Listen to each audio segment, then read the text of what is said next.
Hello everyone, my name is Dr. Dipti Mehru and my topic is force systems. Force. Force is that which alters the state of rest of a body or its uniform motion in a straight line. For example, if an object is at rest at one point and we apply force on that object, we can change its position. On the other hand, if an object is in uniform motion and we apply force on that object, we can change its motion. If we apply force in the direction of the motion, we can increase the speed of that object. But if we apply force in the opposite direction of the motion, we can either decrease the speed or stop that object. So, whenever a body or body segments are in motion or at rest depends on the forces exerted on that body. For example, if two forces are acting on a body segment, if both the forces are acting from the opposite direction and if both the forces are of same magnitude, then the object will not move. The object will be at the state of rest. But if two forces are acting from the different direction and if both the forces are of different magnitudes, then the object will move in the direction of the higher magnitude force. Uh, if two forces are acting on the same object at the same point and from the same direction, then the object will move in the direction of the force. This direction of the force is represented by the force vector. This force vectors represent the direction and magnitude of the force. Now, force systems. The process of composition of forces is used to determine whether a net unbalanced force exists on a segment. This will determine whether the segment is at rest or in motion. And the direction and location of the forces will determine the type and direction of the motion. So this unbalanced force will determine if the segment is at rest or in the motion. And the direction and location of these forces will tell you the type and direction of the motion. Linear force systems. In the linear force systems, there are two or more forces acting on the same segment, in the same plane, and in the same line. So in linear force systems, the forces are assigned positive and negative signs.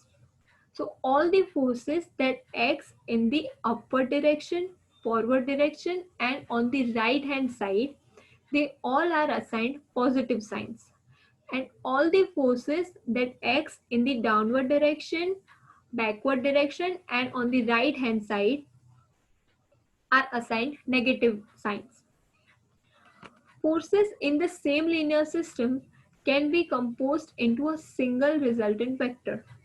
So if the forces are in the same line, they can be composed into a singular resultant vector.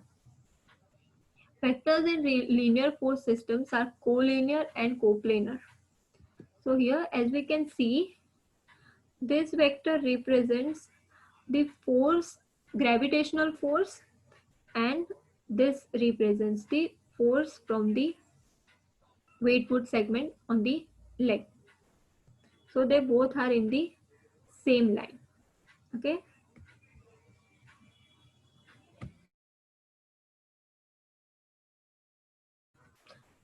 Now, concurrent force systems.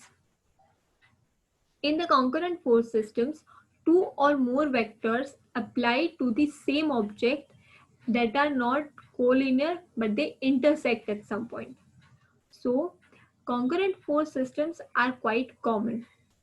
The resultant effect of concurrent force systems occur at a common point of application. So, here as we can see, this is the example.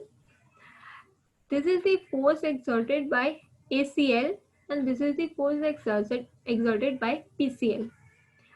This is the downward gravitational force and force by the that weight boot segment.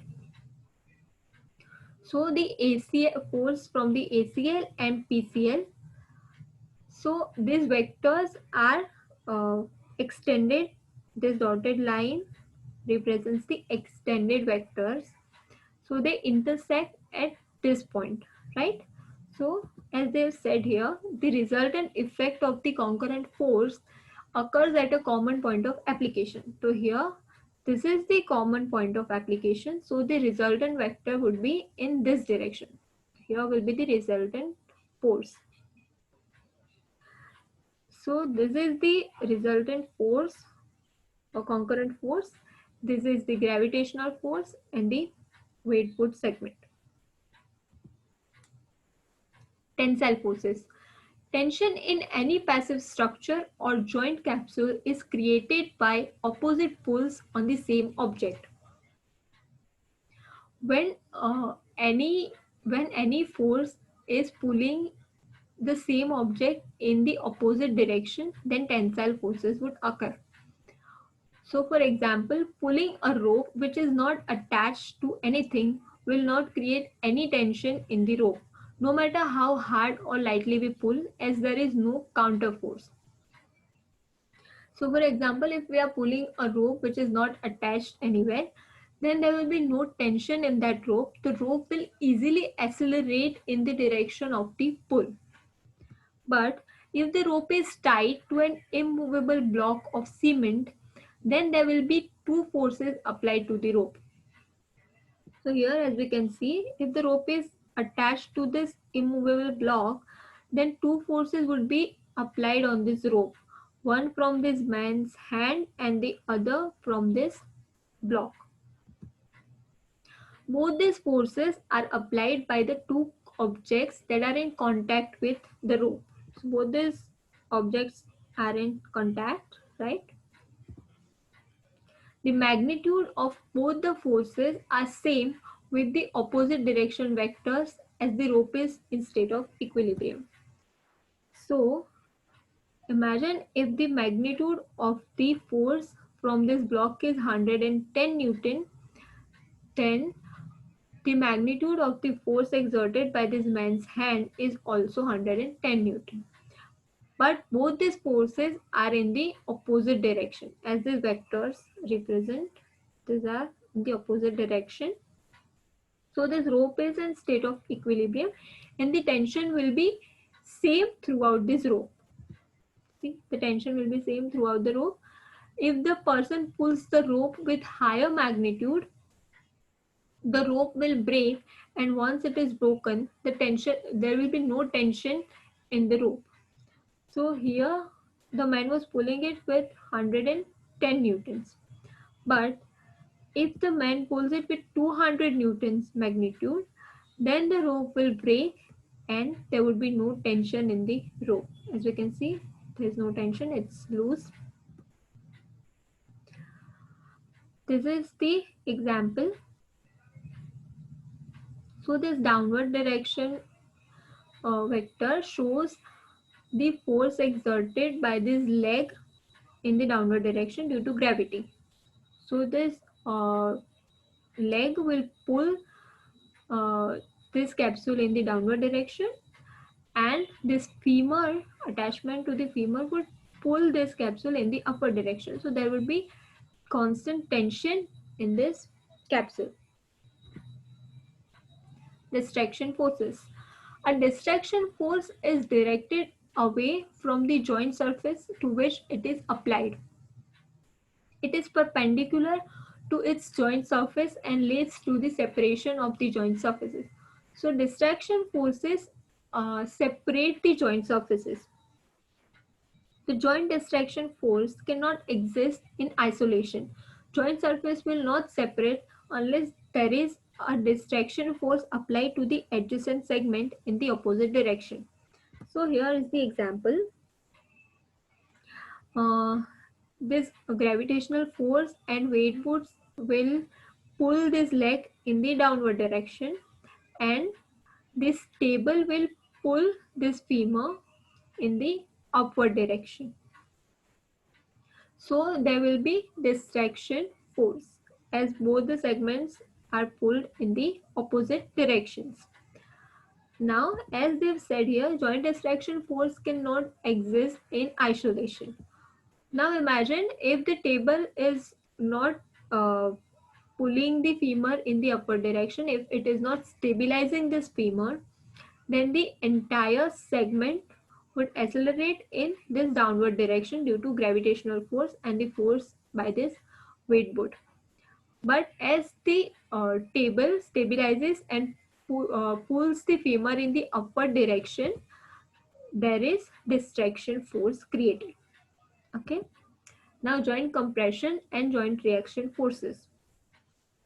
When two segments of a joint are pushed together and touch, the resulting reaction or contact forces are referred to as joint reaction forces. Joint reaction forces are contact forces that results whenever two or more forces cause contact between joint surfaces. So, joint reaction forces will only act when two or more forces will bring the joint surfaces together. The two forces that cause the joint reaction forces are known as compression forces. So both the forces that brings the joint surfaces together are known as compression forces. Compression forces are required to push joint surfaces together to produce joint reaction forces.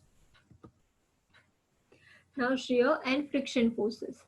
A shear force is any force that has an action line parallel to the contacting surfaces and that creates or limits the movement between the surfaces.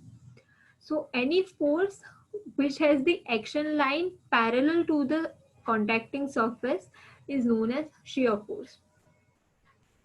A friction force potentially exists on an object whenever there is a contact force on that object. Friction forces are always parallel to contacting surfaces and have a direction that is opposite to potential movement. So friction forces will only occur when two surfaces are in contact. The magnitude of a friction force on an object is always a function of magnitude of contact between the object and the slipperiness or the roughness of the contacting surface.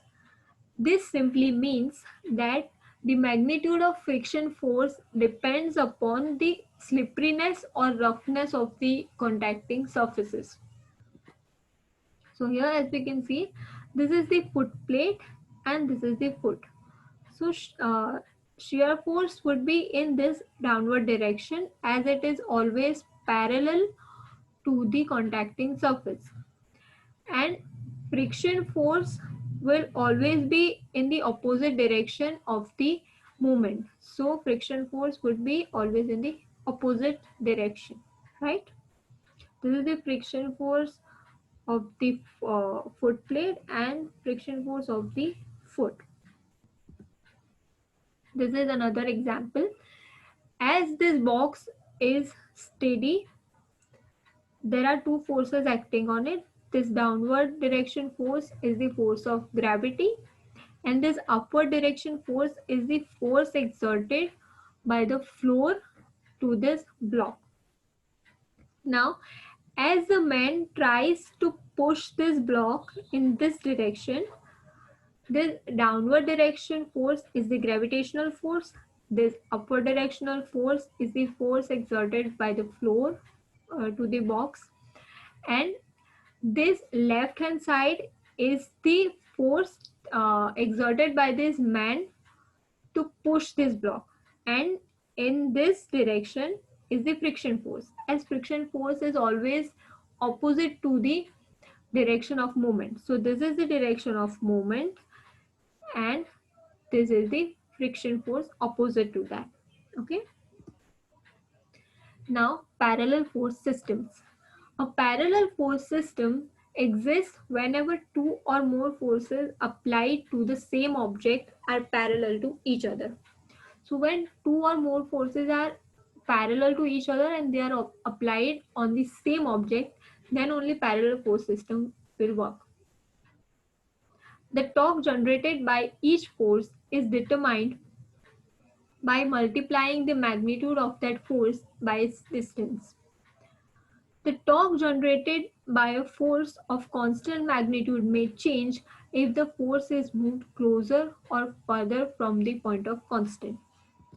So here, this man is trying to push the door, right? So this is the axis and the man is trying to push it from here. At this point, the man is applying force. So if we take this door, if we see here, uh, to push the door, we can apply force at 3 points. This is point 1, point 2 and point 3. Now as we can see, if we apply the force here, the magnitude of the force would be lesser in compared to this and this. If we want to apply the force here, then the magnitude would be more in compared to this. Because this is far from the axis, so the amount of force required to generate torque would be less. Here, if we want to push from here, the amount of force required to generate the torque would be bit higher, as this is much closer to the axis. And if we want to apply force here, then we have to apply maximum force, as this is the closest to the axis. Okay, so here we have to apply maximum force to generate same amount of torque, and here we have to apply minimum force to generate the same amount of torque. So that was all about force systems. These are my references and I hope you all have understood it. Thank you.